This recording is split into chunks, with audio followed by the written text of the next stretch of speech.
Another interpersonal process is attraction. So interpersonal attraction is a study of attraction between two people. So is attraction psychological? Is it physiological? Magical? Maybe a bit of all of it. Again, we're going to have a look at some different theories. So different ideas that people have come up with to explain attraction. So biological theory says that attraction occurs as a result of our genes and physiological makeup. So the biological theory kind of postulates that attraction has an evolutionary basis. So traits that indicate reproductive fitness are considered to be more attractive. So for example, the biological theory of attraction would suggest that women find men with big muscles more attractive because it enhances their ability to protect and provide for their offspring. Another slightly more modern example might be a woman might find an attractive quality in a man to be that he has good financial prospects, because that's a beneficial trait in a mate. Because biologically, we want the best genes, we want the best outcomes for our offspring. We want those traits that are going to increase the reproductive fitness, and we're going to find those more attractive because those are beneficial traits for a relationship. So we're going to be more attracted to them. The Buss et al. Study. This was a huge study across a bunch of countries because they wanted to find out the cultural influence on attraction. So what the question they asked was, what traits do people find most attractive or valuable, and how does this vary between different cultures? So the trait, interestingly enough, that varied most between cultures was chastity. Some cultures valued it really, really highly. So for example, you're more likely to be attracted to somebody that hasn't been with another partner before.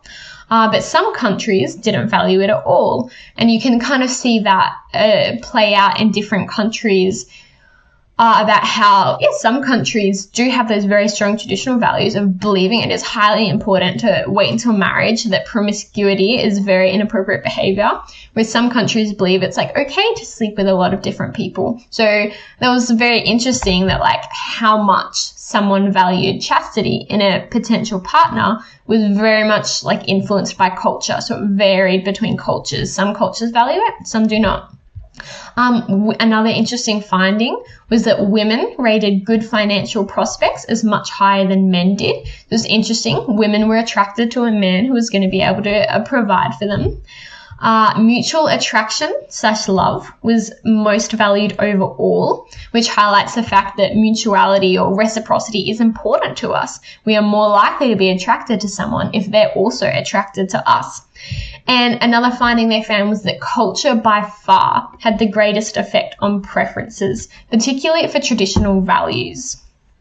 So for things they found attractive, like culture had a big influence, particularly again for those traditional values. So there's just a few quick summaries from this study, but there is a lot of more interesting information if you'd like to do some more research. Social and cognitive theories of attraction. So cognitive theories are more related to like our perception of a potential mate and what attracts us to them. So it's about what we think kind of the mate.